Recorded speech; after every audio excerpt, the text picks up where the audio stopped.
Welcome everyone. My name is Yashika and I am a student of BSc Honours Agriculture second year.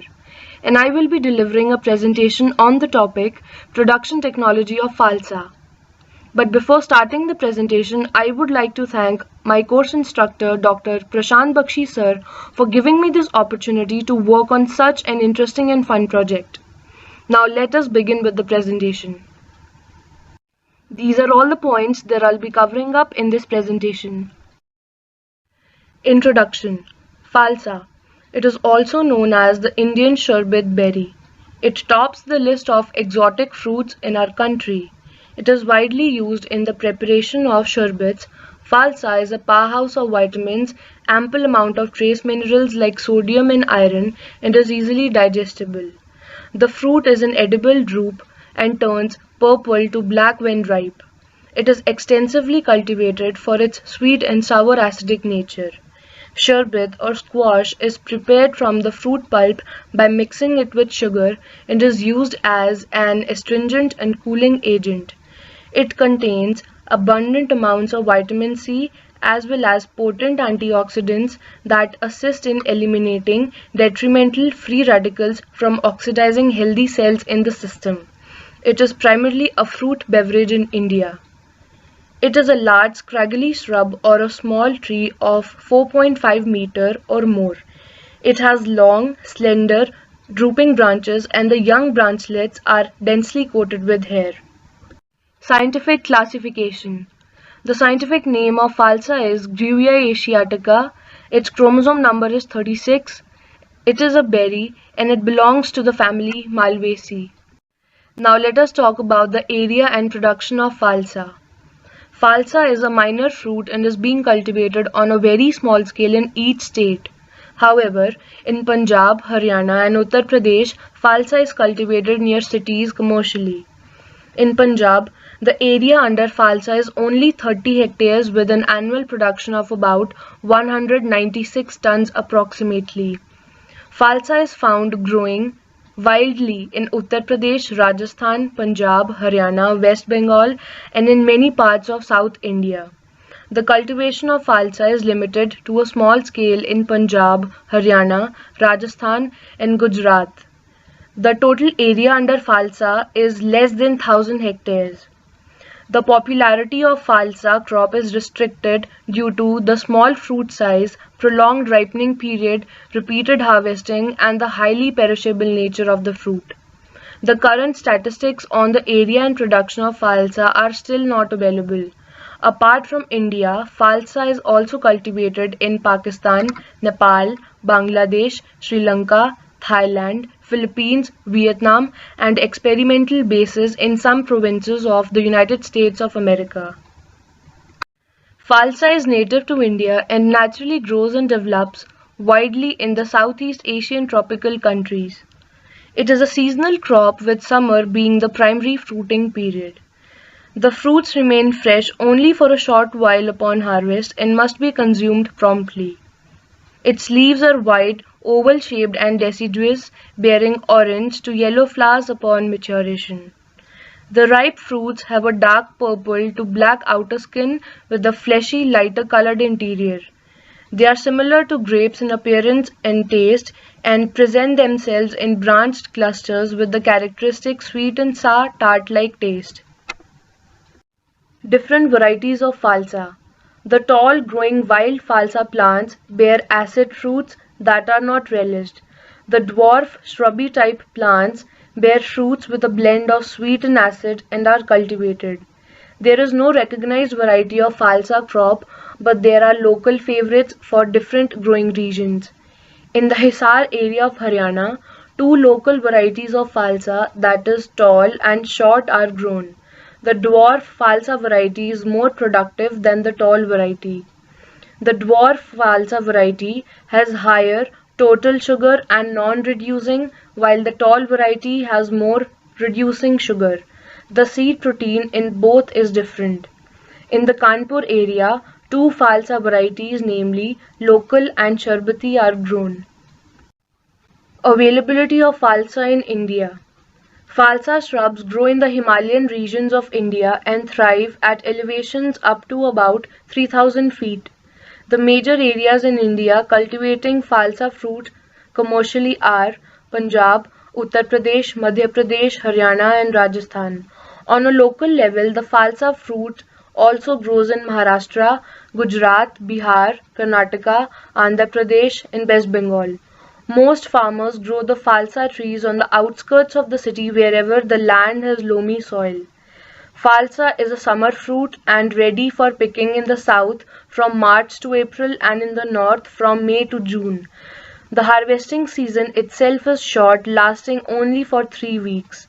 There are a couple of other factors that lead to falsas limiting availability, that is, the plant ripens unevenly and even small fruit must be handpicked, which is a very laborious task. The yield of falsa is very low, offering roughly 100 kilograms per tree. Climate and soil requirement. Falsa plants prefer a hot and dry environment during fruiting. In the winter season, it goes dormant and sheds its leaves, then resprouts in March. The high temperature of June helps in fruit ripening and it is not fastidious to its soil requirement. It can easily be grown on poor soils. Loamy soil is considered best and it makes good growth under scanty irrigation conditions. Falsa relishes distinct winter and summer for the best crop growth, yield and quality.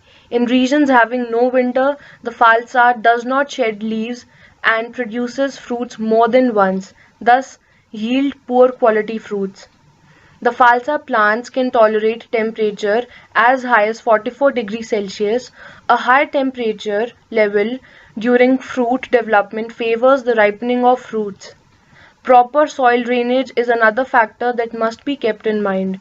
Though soil where water stagnates for many days during the rainy season or those which have poor subsurface drainage and are waterlogged should not be selected for commercial cultivation of falsa. The falsa planting flourishes well under variable climatic conditions, require protection from cold temperatures. Usually, adequate sunlight and warm or hot temperatures are required for fruit ripening, the development of appropriate fruit color, and good eating quality. Falsa is grown in marginal lands which are close to the city markets to facilitate prompt marketing of fruits. The falsa plant is drought tolerant, but occasional irrigation during the fruiting season and in the dry periods is profitable for the growers. Propagation methods in falsa farming. Falsa is propagated by several methods such as seed propagation, cutting, layering and grafting, but seed propagation is the most popular method of multiplication of falsa. Seed propagation for falsa farming. Falsa trees commonly propagated through seed. Bold seeds give 90% germination during July. Sow seeds on raised beds 2 cm deep in lines and 10 cm apart. The seed distance must be 2 cm. Cover the seeds with a mixture of sand and farmyard manure in the ratio 50:50. Then apply water with a sprinkler immediately after sowing. Avoid the flooding of seedbeds, failing of which will cause root rot fungus pythium. Apply 1% Bavestin solution after the seed germinates. The seedlings become ready for transplanting in January. Propagation from cuttings in falsa farming. Falsa crop is commercially propagated by seeds in India, but the seed has less viability up to 90 to 120 days hardly when stored in ambient condition. It is difficult to maintain the purity of characters for generation after generation by natural pollination, hence vegetative propagation is mostly accepted nowadays. The propagation of falsa can be done by hardwood cuttings as well as layering method. Propagation of falsa by cutting is accepted due to easy root initiation and less precision requirement during farming. In cuttings, plant growth regulators like IBA and NAA etc. are applied exogenously which induce better and early rooting. The rooting of cuttings in falsa mainly depends on various factors such as the type of cutting, pre-treatment of cutting, environmental factors, the time of planting and method of planting, etc., which affects the survivability of the cuttings. Layering propagation for falsa farming. The falsa is also propagated by layering. Treatment with auxins improve the rooting in ground layers and air layers. Higher success in air layers of falsa was reported with treatment of IBA and NAA. The success rate was different in different treatments. By higher concentration in combination of IBA and NAA gave higher success than lower concentration in control. Propagation from grafting in falsa farming. Softwood grafting was found successful in falsa. The defoliation of scion 1 to 2 weeks before grafting was found successful in increasing the success in grafts. Planting process in falsa farming. Falsa plants can be planted during July to August or February to March when the plants have shed their leaves. About 8 to 12 months old seedlings are better for planting. Usually planting is done 2.5 to 3 meters apart both ways, accommodating around 1100 to 1500 seedlings per hectare. Falsa plant is well suited for close planting. For increasing the plant population, paired row planting system can be tried in falsa plants. Due to the increased population, the total yield is increased by 20 to 30%. Nitrogen, phosphorus and potassium by 100, 40 and 25 kilograms per hectare respectively should be applied. Among the micronutrients, zinc and iron are found to influence the fruit size and juiciness. Transplant healthy seedlings bare rooted in the prepared pits in January. Generally, planting is done at 1 into 1.5 meter apart in lines. A month before actual planting, pits of size 0.5 meter depth and diameter are prepared. After planting, light irrigation is applied to settle the soil around the plant roots. Seedlings are transplanted from seedbeds into well-prepared holes when they are a year old and are usually spaced about 2.5 to 3 meters apart, though some experiments have favored 1.8 into 1.8 meter or 2.4 into 2.4 meter to maximize efficiency in harvesting. Fruiting will commence in about 13 to 15 months. Annual pruning to a height of about 0.9 to 1.2 meters encourages new shoots and better yields than more drastic trimming. Sprays of 10 ppm gibberellic acid have increased the fruit set, and at 40 ppm there is increased fruit size but decreased fruit set. Intercropping in falsa farming. Falsa crops can profitably be intercropped with vegetables, and this practice can pay good dividends to the growers.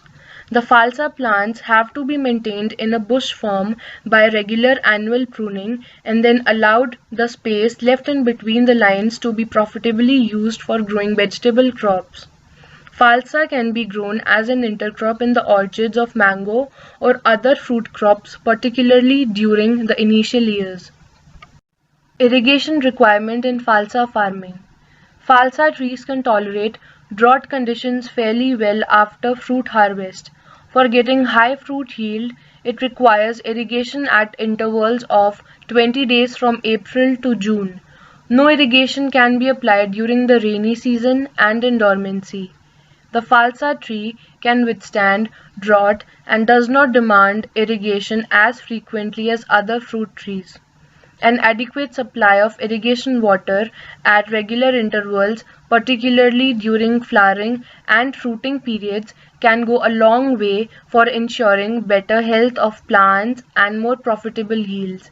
The time and the amount of irrigation vary greatly according to the soil, climate, rainfall and the age of the plants.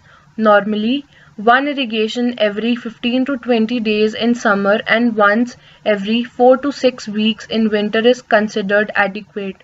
An adequate amount of irrigation to the falsa plants during the type of development of berries will make them bigger in size and juicier. Manuring and fertilization requirement in falsa farming. Apply 5 kilograms of farmyard manure to each bush after pruning in January. The bushes can be applied 50 to 100 grams of urea in two parts, that is, during March and April depending upon the age. A high nitrogen dose leads to profuse the shoots growth, which is not desirable for good fruiting.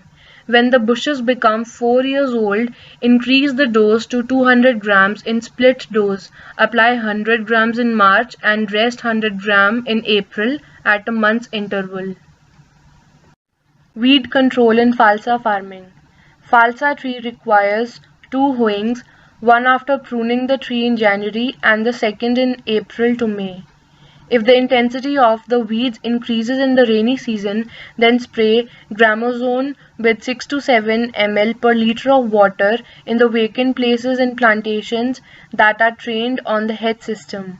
However, no herbicide needs to be sprayed in bush-trained plants, and shade of the foliage keeps a check on the growth of the weed. 1 or 2 plowings after pruning of the Falsa plants is desirable to control the weed growth. If necessary, 1 plowing can be given after the irrigation to mix up the fertilizers applied and check the weed growth.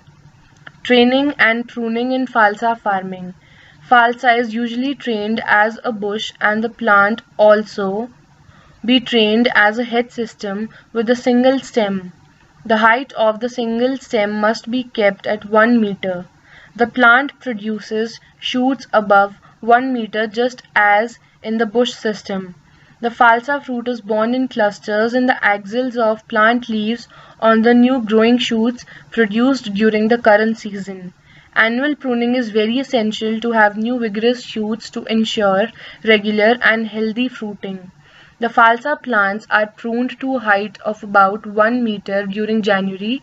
February produces a greater number of new shoots than those when are pruned to the ground level. Therefore, the growers are advised to prune their Falsa plants at a height of 1 meter above the ground level. The Falsa plants are rather slow in shedding their leaves in the winter season.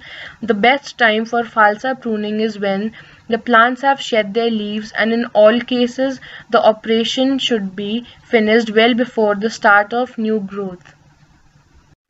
Pests and disease management in Falsa farming. Pests in Falsa plants. First is mealybug. Mango mealybug has been reported to cause severe damage to the Falsa crop. Then, the fruit set is severely affected by the attack of this insect. Thus, it is controlled by spraying 0.04% diazinon or monocrotophos. Second, bark-eating caterpillar. It is a polyphagous pest that damages the Falsa plant by making tunnels in the main branches or trunk. It is controlled by injecting kerosene oil or petrol in the holes by plugging the mouth with mud. Third is leaf-eating caterpillar. These caterpillars feed gregariously on leaf lamina, thus skeletonizing it completely. It is controlled by spraying with carbaryl and endrin. Now, diseases in Falsa plants. First is the leaf spot disease. This disease is common in rainy season. Tiny brown lesions appear on both sides of the affected leaves. It is controlled by spraying diazane Z 78 at 0.3% concentration or by spraying Blatox at 0.2% concentration. Second is powdery mildew. It takes place in the form of a powdery patina on leaves and is a fungus. To avoid this disease, spray Falsa plants with a fungicide and avoid overhead watering. Applying 2 treatments, one in the winter season and the other in the early spring season, can also help. Also, affected parts must be cut and disposed of to avoid the spread of this disease to healthy plants. Now, a very important question that might come across our mind is when and how to harvest Falsa fruits. So the answer to this is, depending on the selected cultivars and growing positions, fruits are harvested in June, July and August. After 40 to 45 days of flowering, the fruits start ripening. For harvesting, hand picking is employed. The period of harvesting in Falsa continues up to the first week of June. Falsa fruits are highly perishable and they should be utilized within 24 hours of harvesting. Falsa fruits can be stored for around a week or two in the refrigerator. Immediate marketing of fruits is possible only when the orchards are located nearby some cities. Ripe Falsa fruits are subacidic in taste and are a good source of vitamin A and vitamin C. The Falsa fruits are excellent for making juice and squash. Expected yield of Falsa. The annual yield of Falsa is 3 to 5 kilograms per plant or 4.5 to 6 tons per hectare. Falsa fruit production increases by spraying gibberellic acid at full bloom and second spraying is done after 15 days. Lastly, let us discuss about some of the health benefits that Falsa has. It regulates electrolyte imbalance, effectively treats anemia, relieves joint pain, acts as a natural cooling agent, treats respiratory issues, controls blood sugar levels, reduces hypertension, effectively treats malaria, treats gonorrhea and fertility related problems, safeguards from sunstroke and many more. Now let us answer a few questions. First one is, what is the name of the red pigment present in Falsa? And the answer is anthocyanin. Second is, Falsa is a rich source of which vitamin? And the answer to this is vitamin C. Third is, what type of fruit is Falsa? Climacteric or non-climacteric? And the answer is climacteric. Fourth is, Falsa fruits can tolerate heat up to what degree? And the answer is up to 44 degrees Celsius. Fifth is, what amount of NPK respectively should be applied while planting Falsa? And the answer is 100, 40 and 25 kilograms per hectare respectively. Sixth is, at what distance are the seedlings transplanted from seedbed to the actual field? And the answer to this is 2.5 to 3 meters apart. Seventh is, which variety of Falsa is more productive? And the answer is dwarf Falsa variety. Eighth is, what amount of gibberellic acid increases the fruit set? And the answer is 10 ppm. Ninth is, how many hoeings does the Falsa tree require? Answer is 2. 10th question is, which method is employed for the harvesting of Falsa? And the answer to this is hand picking. Thank you, and I hope you all had fun watching this presentation.